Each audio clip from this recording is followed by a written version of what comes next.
नमस्कार दोस्तों, आप देख रहे हैं बोले भारत। यूपी की सुर्खियों के साथ मैं अनुराग। हमारे साथ चर्चा के लिए हैं मनीष। मनीष जी, यूपी में राजनीतिक सरगर्मी बढ़ गई है। स्वामी प्रसाद मौर्य कुछ बोले हैं। स्वामी प्रसाद मौर्य कुछ नहीं बोले हैं अनुराग, बहुत कुछ बोले जी। हैं। और स्वामी प्रसाद मौर्य को ज्यादा बोलने के लिए जाना भी जाता है हमेशा हाँ, इसमें थोड़ा कोई बढ़ दो चढ़ राय के ही हाँ बोलते हैं। बिल्कुल, इसमें कोई दो राय नहीं कि वो एक बहुत बड़े ओबीसी लीडर हैं यूपी के, कई बार मंत्री रहे, लेकिन बढ़ चढ़ के बोलने के लिए उन्हें जाना जाता है। लेकिन इस बार उन्होंने थोड़ी व्यक्तिगत टिप्पणी कर दी जिससे शायद वो बच सकते थे। लखीमपुर खीरी में उन्होंने कहा कि अखिलेश यादव को पता नहीं है पीडीए का मतलब क्या होता है, और वो अपनी सुविधा अनुसार इसे परिभाषित करते रहते हैं। इस क्रम में उन्होंने ये भी कहा कि अखिलेश यादव का जो पीडीए है वो चूचू का मुरब्बा है। अब अवध में आप जानते हैं चूचू के मुरब्बे का क्या मतलब है। मतलब चूचू का मुरब्बा है कि कुछ समझ में नहीं आ रहा है क्या है, क्या रेसिपी में क्या है, हाँ, ये कुछ किस नहीं चीज पता का चल रहा मुरब्बा है, कुछ पता नहीं। और उसको अपने इस मुहावरे को पुष्ट करने के लिए उन्होंने कहा कि अखिलेश यादव के पीडीए में वो पी को कभी पिछड़े से परिभाषित करते हैं, कभी पंडित से परिभाषित करते हैं, डी को दलित से परिभाषित करते हैं, डिंपल यादव से परिभाषित करते हैं, ए को कभी अल्पसंख्यक से परिभाषित करते हैं, कभी अगड़ी जातियों से परिभाषित करते हैं। स्वामी प्रसाद मौर्य शायद डी में जो उन्होंने डिंपल यादव का नाम लिया उससे वो बच सकते थे, और कोई वो राजनीतिक टिप्पणी तो नहीं है, राजनीतिक टिप्पणी इससे बचना चाहिए था। लेकिन इससे मनीष ये भी लग रहा है कि अखिलेश के साथ जो संभावना थी अगले चुनाव में आने जाने को लेकर, जो समीकरण बनते हैं, जिस तरह उन्होंने टिप्पणी की है, वो थोड़ी सीमित हुई है। थोड़ी सीमित क्या, देखिए 2022 का यही दौर मुझे याद आ रहा है जब स्वामी प्रसाद मौर्य और दारा सिंह चौहान के अलावा 3 और विधायकों ने भाजपा छोड़ दी थी, एकदम से मंत्री पद से बिल्कुल इस्तीफा दे दिया और बड़ी हलचल मची। फिर अखिलेश यादव के साथ स्वामी प्रसाद मौर्य की फोटो आई, अखिलेश ने उन्हें राष्ट्रीय महासचिव बनाया। लेकिन ये संबंध अखिलेश के साथ उनका ज्यादा दिन चल नहीं पाया। उन्होंने अखिलेश को भला बुरा कह के पार्टी छोड़ दी, और अब उन्होंने अपनी जनता पार्टी नाम की अपनी खुद की पार्टी बना ली है, जिसके वो राष्ट्रीय अध्यक्ष हैं। और वो अगला कदम उनका क्या होगा ये कह नहीं सकते, लेकिन जिस तरीके से अखिलेश यादव पे वो हमलावर हैं, ऐसा तो नहीं लग रहा कि आगामी चुनाव में उनके साथ, लेकिन कुछ कहा नहीं जा सकता, कौन किसी गोद में बैठ जाए। चलिए, अब दूसरी खबर भी राजनीतिक ही रखते हैं। अब एक नया समीकरण सामने आ रहा है मनीष कि ये पल्लवी पटेल, स्वामी प्रसाद मौर्य की आप चर्चा कर ही रहे थे, और नसीमुद्दीन जो अभी किसी पार्टी में नहीं गए हैं, बस कांग्रेस छोड़ के बैठे हैं। ये कहा जा रहा है कि ये लोग गठबंधन बनाएंगे ओवैसी की पार्टी के साथ मिलकर, और मुस्लिम सियासत की एक नई रेसिपी जो आप कह रहे थे चूचू के मुरब्बा की, यहाँ भी कुछ चूचू के मुरब्बा टाइप की बात है। देखिए, पल्लवी पटेल एक उभरती हुई नेता हैं यूपी की, और उन्होंने एक 2022 के चुनाव में जायंट किलर का नाम दिया गया था। केशव मौर्य को उन्होंने 5000 से ज्यादा वोटों से हराया था, और काफी हलचल मची थी। पल्लवी पटेल में राजनीतिक भविष्य है, चंद्रशेखर आजाद रावण में राजनीतिक भविष्य है, लेकिन यूपी की कोई भी पार्टी किस हद तक ओवैसी के साथ जाके चुनाव लड़ेगी, ये बहुत देखने वाली बात है। और दूसरा सबसे इंपॉर्टेंट, यदि नसीमुद्दीन सिद्दीकी, हम मान लेते हैं आज की तारीख में, हम मान लेते हैं कि पल्लवी पटेल, नसीमुद्दीन सिद्दीकी, चंद्रशेखर आजाद रावण, स्वामी प्रसाद मौर्य और एक आध दो और छूटे फटके जिसमें महान दल, जनवादी पार्टी, ये सब भी शामिल भी हो जाए, और एक अस्तित्व में गठबंधन आ जाए, तब भी मुसलमान इनको वोट नहीं करेगा। उसकी वजह यह है कि इन सब गठबंधनों के लोग भी भारतीय जनता पार्टी से लड़ते हुए चुनाव में नहीं दिखेंगे, इनके पास नंबर नहीं है, और मुसलमानों का वोट उसी के पास जाएगा। मसलन पल्लवी पटेल ने केशव मौर्य को अपने दम पे नहीं हराया। यदि वो समाजवादी पार्टी के सिंबल पे नहीं लड़ी होती तो क्या वो जीत जाती? बिल्कुल बिल्कुल बिल्कुल। और यही है कि जाकि इन सबकी जो पिछड़ा बेस राजनीति है, नाम लेने के लिए आप नसीमुद्दीन का नाम ले सकते हैं, लेकिन उनका भी कोई वैसा जनाधार मुस्लिम समुदाय में कभी नहीं। मोमेंटम थोड़ा सा मुस्लिम यूथ में ओवैसी के नाम पे है, ओवैसी के नाम पे है, लेकिन और ये बिहार नहीं है।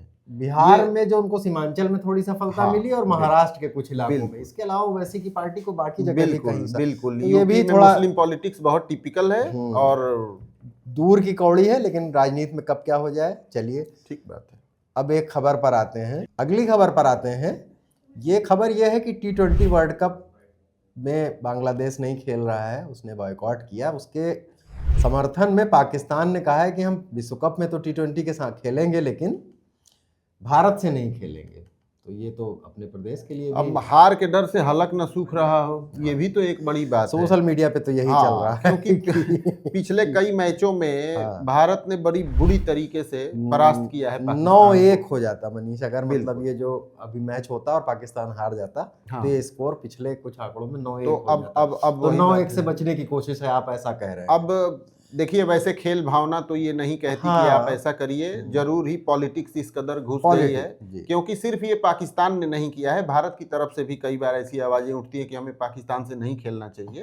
तो ये चलता रहता है, भारत पाकिस्तान के बीच बहुत कुछ चलता रहता है, उसमें संबंधों के अलावा बहुत कुछ और भी है। लेकिन एक बात यह है कि भारत पाकिस्तान का मैच जो भी चलता रहता हो देखा बहुत जाता है, इतना देखा जाता है कि वो कई बार जो फाइनल मुकाबले होते हैं वर्ल्ड कप के उनसे ज्यादा देखा जाता है। और अनुराग, इसी वजह से हम यूपी की सुर्खियों में इस अंतर्राष्ट्रीय खबर को समावेशित किए हैं, क्योंकि भारत और पाकिस्तान का मैच जिस दिन होता है उस दिन शहर में कर्फ्यू जैसे हालात हो जाते हैं। शहर में कर्फ्यू होता है, लखनऊ की सड़कों पे सन्नाटा होता है, सन्नाटा होता है। लेकिन ये रोमांचक मुकाबला लोग नहीं देख पाएंगे, उन्हें अन्य रोमांचक मुकाबलों के सहारे T20 का सफर पूरा करना पड़ेगा। पाकिस्तान, अब एक ये भी है कि भारत पाकिस्तान का हो सकता है फाइनल हो जाता, लेकिन पाकिस्तान चूंकि मैच नहीं खेलेगा तो उसके 2 अंक वैसे भी जाएंगे, और ऑस्ट्रेलिया और मजबूत टीमें हैं, तो हो सकता है पाकिस्तान भारत ग्रुप स्टेज से ही बाहर हो जाए। भारत को 2 अंक मिलेंगे भी, और ये भी बात आ रही है कि आईसीसी पाकिस्तान पे भारी जुर्माना भी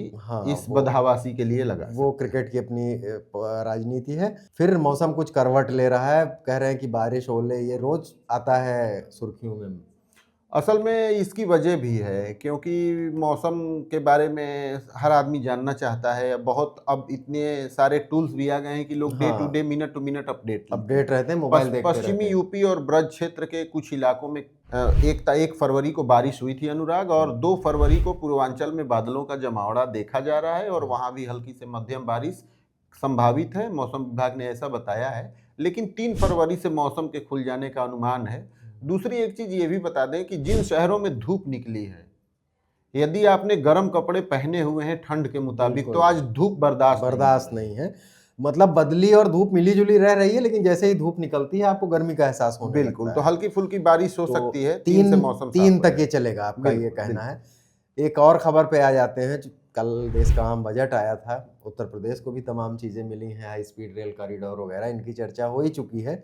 लेकिन अब थोड़ा विपक्ष के सुर में सुर मिलाते हुए लोग कह रहे हैं कि उत्तर प्रदेश को 4.26 लाख करोड़ रुपए मिले, लेकिन पिछले साल से ये तो 0.3% कम है, जबकि चुनावी मौका और उससे बिहार की तुलना की जा रही है कि बिहार में तो अभी भी चुनाव हुआ है और बिहार से यूपी को कम ही मिला है। अब ये भी हो सकता है नहीं मिला, तरह तरह की बातें की जा रही है, नहीं हुआ। ये भी हो सकता है ना अनुराग की यूपी बिहार से ज्यादा आधारभूत संरचना वाला स्टेट है, ज्यादा संपन्न भी है।